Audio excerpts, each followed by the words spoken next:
Early morning mist drifted gently through the cool mountain air. From the thatched roof of Tucie's small cottage, thin ribbons of smoke rose, mingling with the scent of freshly cooked rice. They wove through the treetops, blending with the cheerful songs of birds echoing across the hillside. As dawn broke, sunlight spilled softly over the garden, shimmering on the still surface of the pond like golden silk. Little Anne awoke early, her eyes still heavy with sleep. She rubbed them with tiny fists and padded barefoot to the porch, searching for her mother. By the kitchen hearth, Tucie was tending the fire. Hearing the small footsteps, she turned and smiled tenderly. "My little girl is awake already?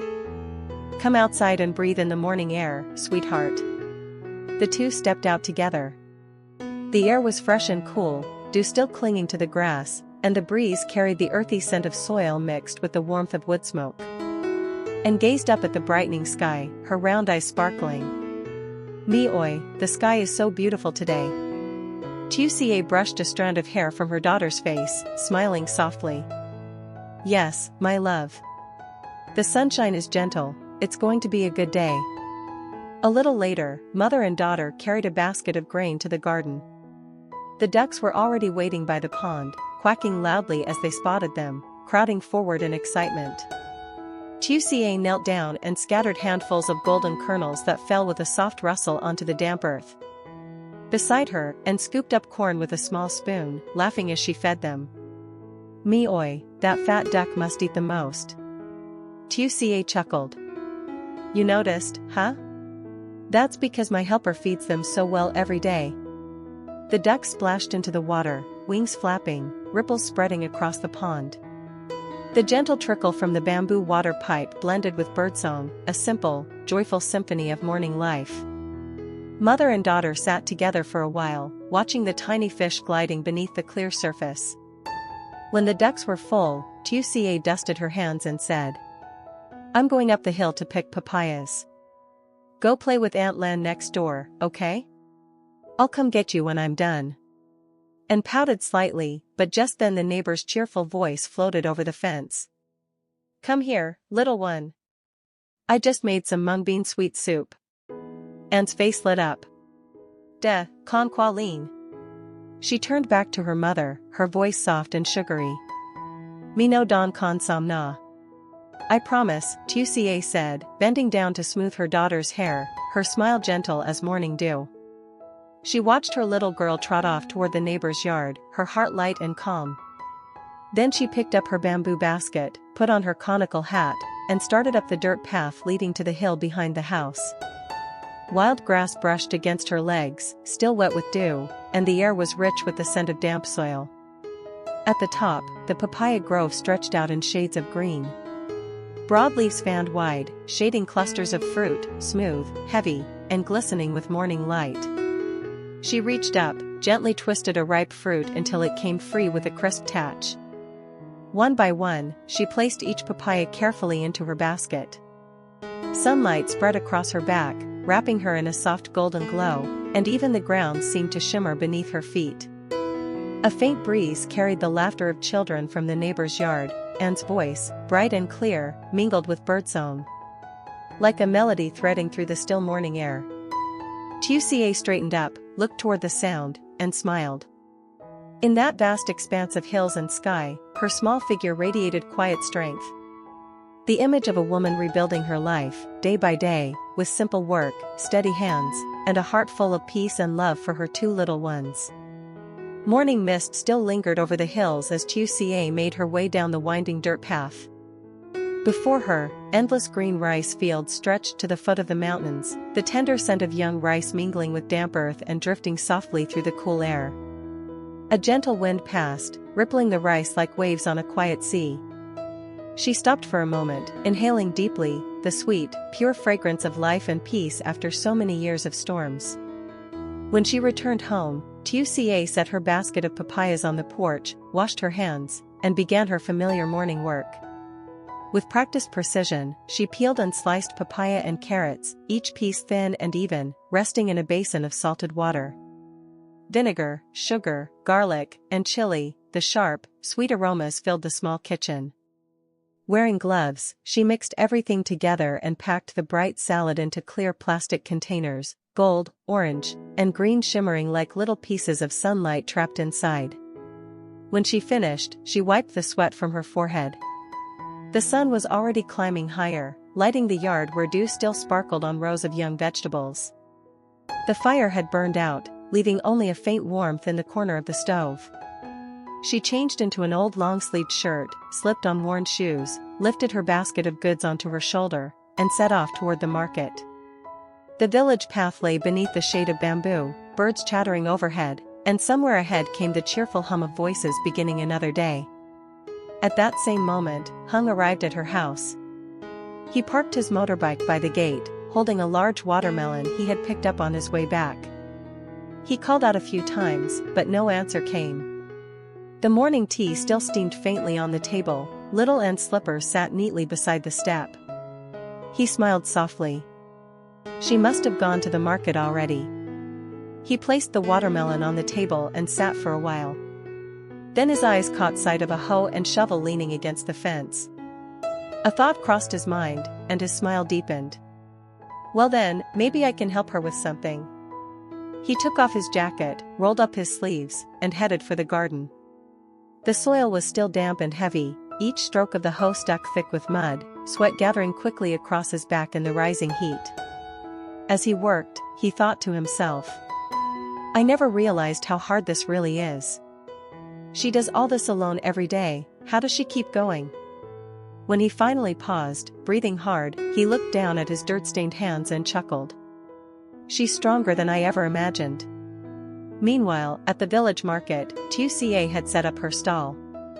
Rows of papaya salad, crisp, bright, and glistening with chili and garlic, lined her table, their colors glowing beneath the morning sun. The sweet and sour aroma drew passers-by closer. A friendly neighbor sampled a bite, her eyes lighting up. Heavens, this is delicious.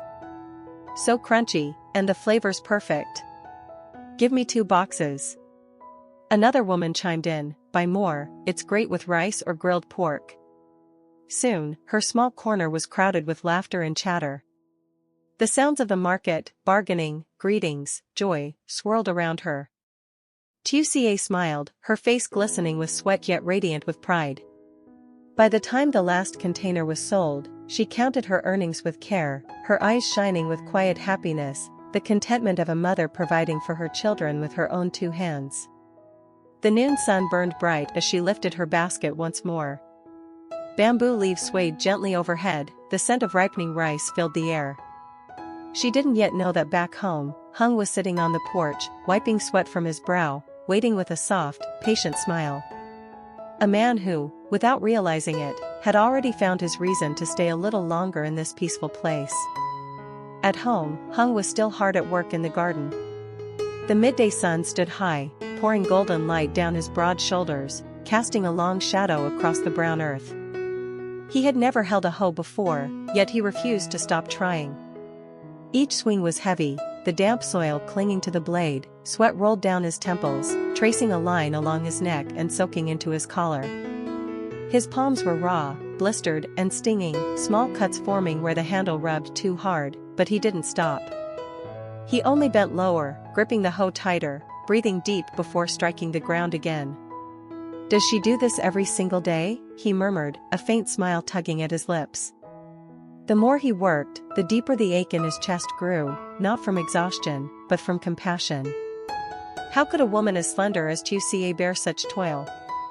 Planting, weeding, tending ducks, selling at the market, raising a child, all alone.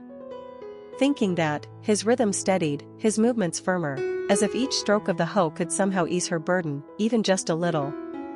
Just then, a familiar figure appeared at the gate. LytutIeu had returned. A bamboo basket hung from her shoulder, dust clung to her faded blouse, and sunlight turned her skin to the warm hue of honey. She stopped by the fence, quietly watching the man in her garden, sweat-soaked, hands blistered, back bent from fatigue. Something stirred inside her, a soft rush of emotion, part tenderness, part gratitude, and a warmth she hadn't felt in a long time. She stood still for a while, simply watching him, a gentle smile forming on her lips, one so genuine, it almost trembled. On Hung Oi, she called softly, her voice light as the breeze. Hung looked up. The sunlight fell across his face, glistening with sweat, yet his eyes shone with quiet joy when he saw her. "Oh, you're back. I haven't done much yet, the soil's tough here." Tuca set her basket down on the porch and stepped closer. With the cloth she was holding, she gently wiped the sweat from his brow. "Why work so hard? It's only a few rows of soil, I can handle it." "It's fine," he said, smiling warmly. "I wasn't doing anything anyway. Thought I'd help you out a bit." She glanced at his reddened hands, and her heart pinched. "Your hands, they're bleeding." He chuckled softly. "It's nothing. I've seen worse in the forest. These little scratches don't even count." His tone was easy, but his eyes were filled with something softer, steady, caring, unspoken. Tuca lowered her gaze, her voice quiet, almost trembling. "Thank you, truly." She turned away to hide the small smile that had crept to her lips. From her basket, she pulled out a small pouch of seeds. "I bought some new ones today, I'll sow them before the sun gets too low." "You rest, I can finish." "I'll help," Hung replied firmly. "It's easier when there are two." He set the hoe aside and walked toward the well. The water shimmered, cool and clear, reflecting his sunburnt face.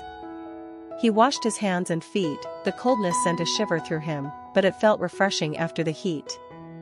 When he returned to the porch, he picked up a knife and sliced open the watermelon he had brought. The blade slid through the green rind, revealing bright red flesh, glistening with juice. "Looks good, huh?" he said, smiling, cutting it in half and handing her a piece. Tuca accepted it shyly, her eyes meeting his for a heartbeat before she looked away. They sat together on the porch, each holding a slice of cool watermelon. The sweet juice melted on their tongues, the breeze from the pond carried the scent of turned soil, young greens, and the faint chirping of midday birds. In that tranquil stillness, neither spoke much, yet both could feel something quiet awakening inside them. Something gentle as sunlight, and deep as the earth beneath their feet. That afternoon, gray clouds gathered low over the hills. The air turned cool and damp, carrying the faint promise of rain. Tuca had just finished sweeping the yard when Hung appeared, holding a bag of ripe guavas. He lifted it with a gentle smile. "I picked some guavas from my garden, they're really sweet. How about we bring some to the neighbor and the kids to share?" Tuca nodded, smiling softly. "Yes, I was about to go pick up Little and Long anyway. We can go together." They walked side by side along the narrow village path.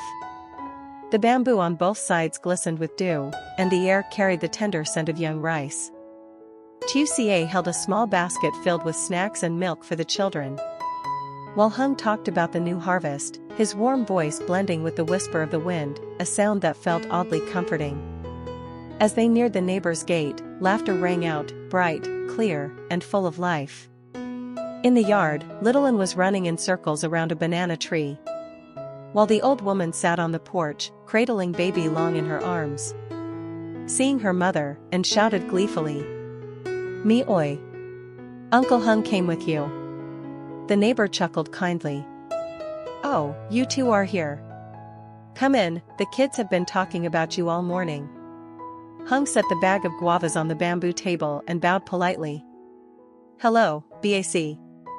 I brought some guavas from my backyard. Please have some, and let the kids enjoy too. Goodness, they smell wonderful." "Thank you, child," she said with a delighted smile. Tuca gently took baby Long from her, patting his back softly to help him burp. "Me oi, can I eat some guava?" Anne asked eagerly. "Sure, but wait till I wash them first," Tuca replied with a laugh. Suddenly, the sky darkened. A strong gust swept through the yard, rustling the banana leaves. "Oh dear, looks like rain's coming," the old woman said, and before her words faded, the downpour began. Heavy raindrops drummed against the tiled roof, filling the air with the soothing hum of a countryside storm. N, however, was unfazed. She ran out into the rain, spreading her arms wide, laughing out loud. Me oi, the rain feels so nice. N, come back in. You'll get soaked. Tucie called, worried, but the little girl just kept laughing. Without hesitation, Hung dashed into the rain, scooping it up in his arms. He wrapped his jacket around her, laughing as he ran back to the porch. You little rascal, all wet now, guess I'll have to punish you by eating your guava. Everyone burst out laughing. He set the girl down beside her mother, still smiling. Inside, the old woman brought out hot tea. The sweet aroma of ripe guava mingled with the steam of tea and faint smoke from the kitchen, filling the air with a cozy warmth that made the rain outside feel far away. Laughter and chatter replaced the patter of rain, a simple joy that lingered like sunlight after a storm. And picked up a slice of guava and held it to Hung's lips. Uncle Hung, try this one. I picked it for you. Hung grinned, taking a bite. Thank you, sweetheart. It's sweet, just like you. The girl laughed, while Tucie shook her head, smiling shyly. The old neighbor watched them fondly. My house feels so much livelier with you all here, she said softly. Whenever you're busy, Tucie, send the kids over, I'll watch them for you. Thank you so much, Bac. You're too kind, Tucie replied, her voice warm. Don't mention it. I think of them as my own grandchildren, the old woman said with a tender smile. After a while, the rain began to ease. Drops still fell from the roof, tapping rhythmically onto the ground, and ran toward the porch but slipped on the wet floor. N. Tucie gasped, rushing forward, but Hung was quicker, catching the girl before she hit the ground.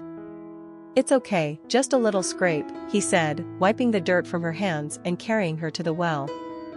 The cool water splashed gently as he washed her tiny feet, speaking softly. It doesn't hurt, does it? You're such a brave girl.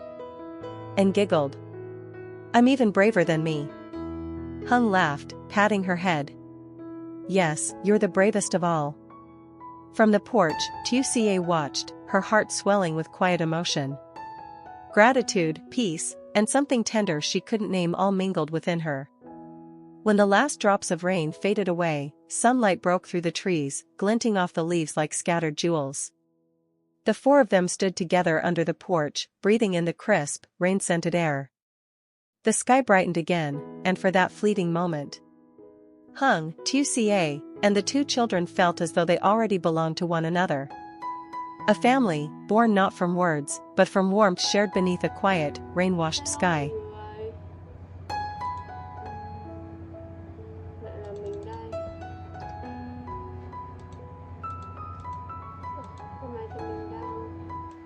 Làm video để cho tập tiếp theo quản lý bài ca. Mình xin lỗi, quản lý Tiểu Ca. Tại vì kênh của mình làm cả nội dung lý hoài ca, cả nội dung lý Tiểu Ca nên là mình thỉnh thoảng hay bị lộ.